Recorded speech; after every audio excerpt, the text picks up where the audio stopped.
কি একটা টিম ভারত! অভিষেক শর্মা এবং বরুণ চক্রবর্তীর মোটা দাগে কন্ট্রিবিউশন ছাড়াই টি-20 বিশ্বকাপের ফাইনালে তারা চলে এলো। এই ওয়ার্ল্ড কাপ শুরু হওয়ার আগে যদি জিজ্ঞেস করা হতো যে বিশ্বকাপ জয়, তখনও তো ভারত ফেভারিট ছিল, রেড হট ফেভারিটই ছিল। ওয়ার্ল্ড কাপ ফাইনালে এখন তারা পৌঁছে গেছে নিউজিল্যান্ডের বিপক্ষে যেমন ফেভারিট, ওয়ার্ল্ড কাপ শুরু হওয়ার আগেও তাই ছিল, শিরোপা জয়ের জন্য। তখন যদি এই প্রশ্নটা করা হতো, করা হয়েছে নানান জনের কাছে, আমরা আড্ডাতেও আলোচনা করেছি, বিশেষজ্ঞরা আলোচনা করেছেন, আমরা টিভি পর্দায় দেখেছি, মোবাইলে দেখেছি যে এই ওয়ার্ল্ড কাপে ভারতের এক্স ফ্যাক্টর কারা হতে যাচ্ছেন। সেই ক্ষেত্রে 70%, 100 জনের মধ্যে 70 জন, 80 জন, আমার মনে হয় 85 জনও হতে পারেন, তারা বলেছেন যে ব্যাটিংয়ে অভিষেক শর্মা, বোলিংয়ে বরুণ চক্রবর্তী, এই দুইজনে হতে পারেন ভারতের এক্স ফ্যাক্টর। এখন এক্স ফ্যাক্টর কথাটাতে আমরা নানান সময় একটু বিভ্রান্ত হই, আমাদের মনে হয় যে না, ছোট্ট একটা ক্যামিও নক, কিংবা ধরেন বোলিংয়ে এসে একটা উইকেট নিয়ে নিল, একটা ব্রেক থ্রু দিল, সেইটা হচ্ছে গিয়ে এক্স ফ্যাক্টর। বিষয়টা এই অভিষেক শর্মা, বরুণ চক্রবর্তী সেই পর্যায়ে রাখেননি। টি-20 ফরম্যাটে ওয়ার্ল্ড র্যাঙ্কিংয়ে আইসিসির 1 number batsman Abhishek Sharma, 1 number bowler Varun Chakraborty. ফলে তাদের এক্স ফ্যাক্টরটা আসলে হচ্ছে গিয়ে এ টু জেড ফ্যাক্টরের মধ্যেই পড়ে যায়। এবং ইন্টারেস্টিংলি সে অভিষেক শর্মা এবং বরুণ চক্রবর্তীর মোটামুটি পারফরমেন্স ছাড়াই ভারত ফাইনালে চলে আসলো। ভারতের যে স্কোয়াডের ডেপথ কতটা, তাদের শক্তির জায়গা কতটা, সেইটা ভালো করে বোঝাচ্ছে। এবং একই সঙ্গে ওই প্রশ্নটাও সামনে নিয়ে আসছে, স্কোয়াডের ডেপথ যদি এতটাই হয়, তাদের কন্ট্রিবিউশন ছাড়াই যদি মোটামুটি ফাইনালে চলে আসতে পারে ভারত, তাহলে ফাইনালে একাদশে কি এই অভিষেক শর্মা, বরুণ চক্রবর্তীকে দরকার রয়েছে, নাকি ভারত এই জায়গায় চেঞ্জ করবে? দুইজনকেই চেঞ্জ করবে, নাকি কোনো একজনকে, নাকি দুইজনকেই একাদশে রেখে দেবে নিউজিল্যান্ডের বিপক্ষে রোববার আহমেদাবাদের এই ফাইনালটাতে? সবকিছু মিলিয়ে এই আলোচনাটা করছি। অভিষেক শর্মাকে নিয়ে বলি, এই ওয়ার্ল্ড কাপটা তার যাচ্ছে তাই কাটছে, এইটা বললে একটু আন্ডারস্টেটমেন্ট হয়। 7 ম্যাচ খেলেছেন, তাতে 89 রান করেছেন, এভারেজ 12, স্ট্রাইক রেট 130। আন্ডারস্টেটমেন্ট হয় কেন? কেননা তিনি তার ওয়ার্ল্ড কাপ শুরু করেছেন 3টা ডাক দিয়ে, 0-0-0। গ্রুপ পর্বের আরেকটা ম্যাচে তিনি অসুস্থতার কারণে খেলেননি, কিন্তু 3 ম্যাচ যে খেলেছেন সেইখানটাতে রানের খাতাই অভিষেক শর্মা খুলতে পারেন। এটা একটা অবিশ্বাস্য ব্যাপার। আর সুপার এইটস পর্ব থেকে রানের খাতা খুলেছেন, কিন্তু সেটা এমন আহামরি কিছু নয়। সাউথ আফ্রিকার বিপক্ষে ম্যাচটাতে তিনি 15 রান করেছেন, জিম্বাবুয়ের বিপক্ষে ম্যাচটাতেই শুধুমাত্র তিনি 30 বলে 55 রানের একটা ইনিংস খেলেছিলেন, গুরুত্বপূর্ণ।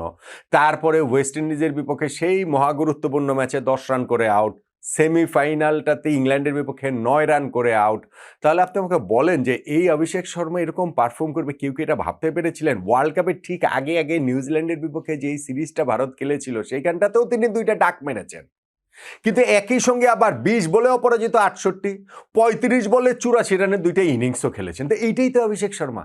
তিনি যেই দিন খেলবেন এবং সেই যেই দিনটা যে অনেক দিন পর পর আসে, বিষয়টা সেটা না।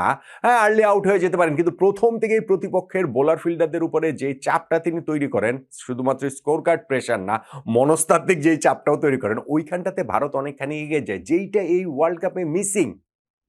এখন তাহলে কি অভিষেক শর্মাকে ফাইনালের ম্যাচটাতে সাউথ আফ্রিকার বিপক্ষে ভারত বসিয়ে রাখবে কি না? আপনি যদি ফর্মের বিবেচনা করেন, তাতে তো বসিয়ে রাখতেই পারে। তাকে যদি বসিয়ে রাখে, ভারতের সামনে অপশনের কি অভাব রয়েছে? ধরেন ঈশান কিষানকে 3 নাম্বার থেকে আবার ওপেনিংয়ে নিয়ে আসা যেতে পারে, সঞ্জু স্যামসনের সঙ্গে তিনি ওপেন করবেন। 3 নাম্বারের ওই জায়গাটাতে তিলক ভার্মাকে ওই লোয়ার মিডল অর্ডার থেকে 3 নাম্বারে নিয়ে আসবেন এবং ওই জায়গাটাতে রিঙ্কু সিংকে নিয়ে নেবেন, বাস হয়ে গেল।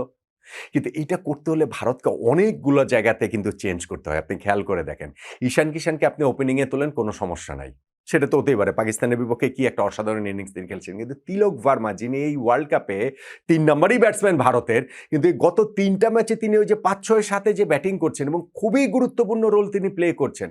জিম্বাবুয়ের সঙ্গে তার ওই যে 16 বলে অপরাজিত 44 রানের ইনিংস, তার চেয়ে গুরুত্বপূর্ণ ওয়েস্ট ইন্ডিজের বিপক্ষে ভার্চুয়ালি কোয়ার্টার ফাইনালে যে রূপ নিয়েছিল ম্যাচটাতে, সেখানে 15 বলে যে 27 রানের যে তার ইনিংসটা ভীষণ গুরুত্বপূর্ণ ছিল। ইভেন সেমিফাইনালে ইংল্যান্ডের বিপক্ষে 7 বলে 21 রানের ইনিংস খুবই গুরুত্বপূর্ণ ছিল।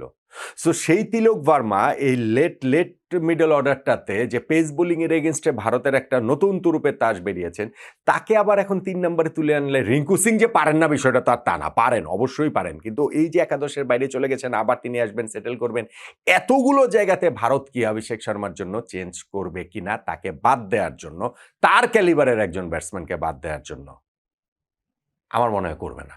আমার মনে হয় অভিষেক শর্মা ফাইনালটাতেও খেলবেন এবং সেইখানটাতে আমার একটা কেমন যেন একটা গাট ফিলিং বলছে যে ২০০৭ ওয়ানডে ওয়ার্ল্ড কাপের অ্যাডাম গিলক্রিস্টের মতো না, এইবারের ওয়ার্ল্ড কাপের অভিষেক শর্মা হয়ে যান টি-20 ওয়ার্ল্ড কাপে।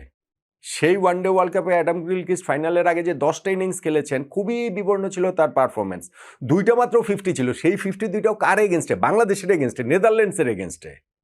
অথচ সেই গিলক্রিস্ট ফাইনালে গিয়ে শ্রীলঙ্কার বিপক্ষে ১০৪ বলে ১৪৯ রানের বিস্ফোরক বিধ্বংসী একটা ইনিংস খেলেন, যেটা ওয়ার্ল্ড কাপ মানে ওডিআই ওয়ার্ল্ড কাপের হিস্ট্রিতে one of the greatest knock, destructive knock. So এইরকম কোনো কিছু কি অভিষেক শর্মার কাছ থেকে আমরা ফাইনালে সাউথ আফ্রিকার বিপক্ষে দেখতে যাচ্ছি কিনা আমি সেটা রুলড আউট করতে পারছি না, কিন্তু আমি শিওর যে ভারত অভিষেক শর্মাকে একাদশ থেকে বাদ দেবে না। বরুণ চক্রবর্তীকে বাদ দেবে। ওয়ার্ল্ড কাপে কিন্তু এই মুহূর্তে দেখাচ্ছে যে ১৩ উইকেট নিয়ে সর্বোচ্চ উইকেট শিকারীর যে তালিকাটা, সেইখানে যুগ্মভাবে যৌথভাবে অনেকেই রয়েছেন, তার মধ্যে বরুণ চক্রবর্তীও আছেন। কিন্তু ওই যে রেকর্ড অনেক সময় একটু বিভ্রান্ত করে না, বরুণের এই রেকর্ডটা একটু বিভ্রান্তিকর। কেননা এই ওয়ার্ল্ড কাপটা তার যাচ্ছে তাই কাটছে, জঘন্য কাটছে। ওই যে ১৩ উইকেট পেয়েছেন, সেখানটাতে ওই যে গ্রুপ পর্বে নামিবিয়ার বিপক্ষে তার উইকেট, ওই যে পাকিস্তানের বিপক্ষে অবশ্য ভালো বোলিং করেছেন, কিন্তু আপনি যখন টুর্নামেন্টের বিজনেস এন্ডে আসবেন, যখন আপনি এই সুপার এইটস থেকে শুরু করবেন, তাতে কিন্তু ভারুনের পারফরমেন্স ভাই খুবই জঘন্য। সাউথ আফ্রিকার বিপক্ষে ৪ ওভারে ৪৭ রান দিয়ে ১ উইকেট পেয়েছেন তিনি। জিম্বাবুয়ের বিপক্ষে ৪ ওভারে ৩৫ রানে ১ উইকেট। ওয়েস্ট ইন্ডিজের বিপক্ষে ৪ ওভারে ৪০ রানে ১ উইকেট এবং সেমিফাইনালে লাস্ট ম্যাচটাতেই ইংল্যান্ডের বিপক্ষে ৪ ওভার ৬৪ রান দিয়ে তিনি একটা উইকেট পেয়েছেন। এই যে ৪টা ম্যাচ, এই ৪টা ম্যাচে তার ওভার প্রতি রান দিয়েছেন ইকোনমি হচ্ছে গিয়ে 11.6। এই সময়টাতে তার অ্যাভারেজ হচ্ছে 46.5, অর্থাৎ ওভার প্রতি ১১.৫ রানের বেশি তিনি দিচ্ছেন। প্রতিটা উইকেট নিতে 46.৫ রান খরচ করছেন এবং ৪ ওভারের স্পেলে একটা করেই উইকেট নিতে পারছেন, অর্থাৎ প্রতি ২৪ বলে একটা করে উইকেট তিনি পাচ্ছেন। সো এই বরুণ চক্রবর্তীকে কি ভারত ফাইনালে খেলাবে?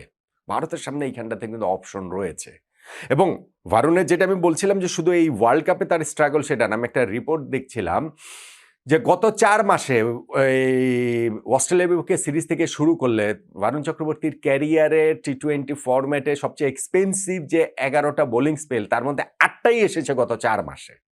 হ্যাঁ, বরুণ যে টি-20 ফরম্যাটে গত ওয়ার্ল্ড কাপের পর ২০২৪ ওয়ার্ল্ড কাপের পর কিন্তু এই ভারতীয় দলটার সঙ্গে তাকে আসলে জুড়ে দেওয়া হচ্ছে। তার আগে ২০২১ কয়েকটা ম্যাচ খেলেছিলেন। কিন্তু এই সময়ের মধ্যে তিনি নিজেকে একটা ভিন্ন উচ্চতায় নিয়ে গেছিলেন। তার যে মিস্ট্রি স্পিন, তার ওই স্পিনটা কি তার মানে প্রতিপক্ষের ব্যাটসম্যানের আউটসাইড এজেরও পরীক্ষা নেয়, ইনসাইড এজেরও পরীক্ষা নেয়, কোনভাবে বলটা কোন দিক দিয়ে যাবে, এই মিস্ট্রিয়াস ব্যাপারটাই মনে হচ্ছে যে ভারুনের কাছ থেকে হারিয়ে গেছে এবং কনফিডেন্সেরও খুবই অভাব মনে হচ্ছে। তাকে দেখা যাচ্ছে এই যে লাস্ট ম্যাচটাতে ইংল্যান্ডের বিপক্ষে, সেইখানটাতেও তাকে ওই একেবারে তিনি ফার্স্ট ওভারটাতে ৩টা ছক্কা খেলেন, তারপরে কিন্তু তিনি ওই বোলটা করেছিলেন একটা ওই যে কি বলে চলে জর্জ বাটলারকে, তখন মনে হয়েছিল যে না পারফর্ম করতে পারবেন, তো পরের ওভারগুলো আবারও সেই যাচ্ছে তাই তার কেটেছে। এখন এই ভারুনকে কি ভারত বাদ দিতে পারে কিনা? অভিষেক শর্মাকে বাদ দিলে যেটা হবে আমি বলছিলাম, অনেকগুলো জায়গায় তাদের সাফল করতে হবে। তাদের হচ্ছে গিয়ে ওপেনিংয়ে তুলে আনতে হবে ঈশান কিষানকে, তাদের হচ্ছে গিয়ে ওই লেট মিডল অর্ডার থেকে ৩ নম্বরে তুলে আনতে হবে তিলক ভার্মাকে, লেট মিডল অর্ডারে সেট করতে হবে রিঙ্কু সিংকে, ব্যাটিং অর্ডারের যে টপ 7 এর মধ্যে তাদের এরকম ৩টা বড় চেঞ্জ করতে হবে। কিন্তু যদি ভারুনকে বাদ দিয়ে আরেকজন স্পিন বোলারকে নেয়, সেই ক্ষেত্রে যে খুব মোটা দাগে চেঞ্জ করতে হবে তা কিন্তু না, এবং ভারতের হাতে অপশন রয়েছেন। অপশন নাম্বার 1 ধরেন আপনার কুলদীপ যাদব। এই কুলদীপ যাদব পৃথিবীর প্রায় যে কোনো টি-20 টিমে, প্রায় না সব টি-20 টিমের 11-এ তিনি থাকবেন, ভারতে থাকছেন না। বরুণ চক্রবর্তীর জন্য তিনি থাকছেন না এবং উইকেট টুইকেটের ব্যাপার-স্যাপারও রয়েছে, যে স্পিনার বেশি খেলালে তখন হয়তো বা থাকতো। সো এখন বরুণকে বসিয়ে দিয়ে এই বাঁহাতি যে চায়নাম্যান বোলার কুলদীপ যাদবকে খেলানো যেতে পারে, ভারত সেটা খেলাতে পারে। খেলাতে পারে ওয়াশিংটন সুন্দরকে অফ স্পিনার নিউজিল্যান্ডের ব্যাটিং লাইন আপে টপ 8 এর মধ্যে প্রবাবলি 4 জন হচ্ছে গিয়ে যে প্রবাবল ব্যাটিং লাইন আপ 4 জন বাহাতেই থাকবেন। ওয়াশিংটন সুন্দরকেও খেলানো যেতে পারে এবং সুন্দরের ব্যাটিংটাও এইখানটাতে রয়েছে। কিংবা এমনও হতে পারে যদি উইকেট কন্ডিশন পারমিট করে ভারত এইখানটাতে একটা এক্সট্রা পেসার খেলাতে চায়, মোহাম্মদ সিরাজকেও খেলাতে পারে বরুণ চক্রবর্তীর জায়গায়। সেই চান্সের জায়গাটাও রয়েছে। আমার কাছে মনে হয় যে অভিষেক শর্মা শিওরলি ফাইনাল ম্যাচটা খেলবেন। বরুণ চক্রবর্তী অতটা শিওরলি আসলে খেলবেন এটা আমি বলতে পারছি না। আমার কাছে মনে হয় এইখানটাতে হয়তোবা ভারত কুলদীপ যাদব বা ওয়াশিংটন সুন্দর যদি আরেকজন এক্সট্রা স্পিনার তারা নিতে চায়, মানে রিপ্লেস করতে চায় বরুণকে দিয়ে, এই দুজনে যে কাউকে দিয়ে করতে পারে। ইভেন এক্সট্রা পেসার হলে সেটা মোহাম্মদ সিরাজকে দিয়েও বরুণ চক্রবর্তীকে রিপ্লেস করতে পারে। বাট আমার কাছে মনে হয় যে ভালো হবে যদি, আমি জানি না, আমার কাছে এখনো মনে হয় যে এত চ্যাম্পিয়ন বোলার, এত দুর্দান্ত বোলার, অভিষেকের মতোই বলতে হয়, তাকে এই ফাইনালের ম্যাচ থেকে বাদ দেওয়াটার পক্ষে আমি না। আমার কাছে মনে হয় যে বরং বরুণ চক্রবর্তীকে খেলালে ফাইনাল তার ওই এক্স ফ্যাক্টরটা যদি ফিরে আসে, যদি তিনি ওই যে একটা দুইটা ব্রেক থ্রু নিয়ে দিতে পারেন, একটা দুইটা ম্যাজিক্যাল ওভার করতে পারেন, সেইটা বরং ভারতকে অনেক বেশি এইজ দেবে। সো আমার অ্যানালাইসিস বলছে যে টি-20 ওয়ার্ল্ড কাপ ফাইনালে শুরু হওয়ার আগে যেই আলোচনাটা অভিষেক শর্মা এবং বরুণ চক্রবর্তীকে একাদশ থেকে বাদ দিতে পারে কিনা ভারত, সেখানে অভিষেক শর্মাকে শিওরলি বাদ দেবে না, শিওরলি তিনি খেলতে যাচ্ছেন। বরুণের ব্যাপারটা আমি অত শিওরলি বলতে পারছি না, কিন্তু আমার মনে হয় যে ভারতের উচিত তাকে খেলানো এই ফাইনাল ম্যাচটাতেও। সেই ক্ষেত্রে হয়তোবা এই ফাইনালে আমি ওইটা বললাম তো অ্যাডাম গিলক্রিস্টের কথা, ওই একই রকমভাবে বোলিংয়ের হিসেবেও যদি করি, বরুণ ফাইনাল ম্যাচটা আসলে ডিসাইড করে দিতে পারেন। স্রোতের সঙ্গে ভেসে গিয়ে তো বলাই যায় যে পারফর্ম করছেন না, ভারতের হচ্ছে গিয়ে দুর্দান্ত সব রিপ্লেসমেন্ট প্লেয়ার রয়েছেন, তাহলে তারা কেন তাদেরকে এফোর্ড করবে কেন ভারত? আর এটা তো একটা ম্যাচের ব্যাপার, এটা ক্যারিয়ারের ব্যাপার না যে এই ম্যাচ থেকে বাদ দিলে যে তাদের ক্যারিয়ার শেষ হবে তা না। আবার পারফর্ম করবেন, আবার কনফিডেন্স ফিরে পাবেন, আবার তারা হচ্ছে গিয়ে একাদশে আসবেন। কিন্তু ভারতের তো একটা ওয়ার্ল্ড কাপ কষ্ট হয়ে যেতে পারে, ভারত তো ওয়ার্ল্ড কাপের শিরোপাটা হারাতে পারে। এটা এক ম্যাচের ব্যাপার, এটা কিন্তু তাদের কারো ক্যারিয়ারের ব্যাপার না, দীর্ঘমেয়াদের ব্যাপার না। এই সব কিছু বুঝেও আমার কাছে মনে হয় যে অভিষেক শর্মা এবং বরুণ চক্রবর্তীকে একাদশে রেখেই নিউজিল্যান্ডের বিপক্ষে এই টি-20 ওয়ার্ল্ড কাপের ফাইনাল ম্যাচটা ভারতের খেলা উচিত। অভিষেক তো অবশ্যই খেলবেন, বরুণেরটাও তো শিওর না হলেও আমি মনে করি তাকেও খেলানো উচিত। আপনার মতামতটা কি জানাতে পারেন।